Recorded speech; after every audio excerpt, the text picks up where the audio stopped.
এই ছেলের বাবা, হ্যাঁ, ড্রেসের দোকান আছে। হ্যাঁ, এখান থেকে বলা হয়েছে সিভিল ড্রেসে 5-6 জন লোক গেছে, যারা বলছে আপনার সাথে কথা আছে, এই কথা কইয়া নিচে নামায়া নিয়ে আসছে।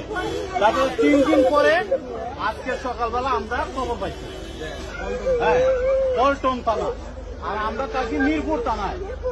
তাহলে হেন থেকে এখানে নিখোঁজ করে নিয়ে আসছে অপরাধটা কি?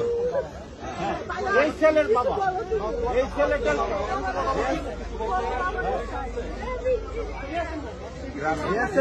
আনছে, এই ছেলেটা একদম নির্দোষ, কিনু আন্দোলন করে না, কিনু, হ্যাঁ,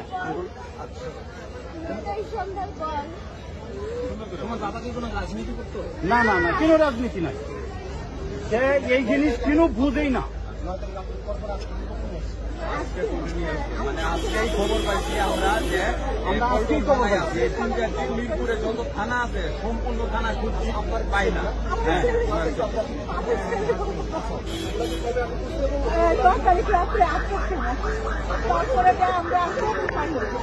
আজকে সকালবেলা আমি ডিসি অফিসে আসছি,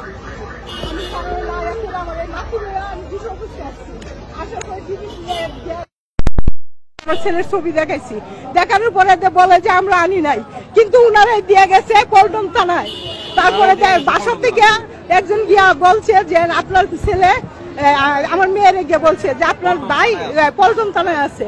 পরে আমার ছেলে মেয়ে আমার ফোন দিয়ে কইছে আম্মা তুমি কই, আমি কই ডিবি অফিসে। পরে দেখো তুমি তাড়াতাড়ি পল্টন থানায় যাও, ওইখানে গিয়া দেখো এই যে বাবু আছে। পরে আমি তাড়াতাড়ি পল্টন থানায় আসছি, আইসা দেখি হসকর্তি আমার ছেলে আছে। বিশ্বাস করেন স্যার, আমার ছেলে 5 ওয়াক্ত নামাজ পড়তো, দোকান করতো, আর বাসায় যায় প্রতিদিন আমাদের সঙ্গে কথা বলতো না। আগে যায় কোরআন শরীফ হাতে নিয়ে কোরআন শরীফ পড়তো। না না ব্যবসা শুধু হ্যাঁ, একটা গ্রাফিক্সের দোকান আছে ছোট, এটা 10 নম্বর 3 কি পেনশন জানি তিনতলায়। আপনারা যদি যান গিয়ে দেখতে পাবেন।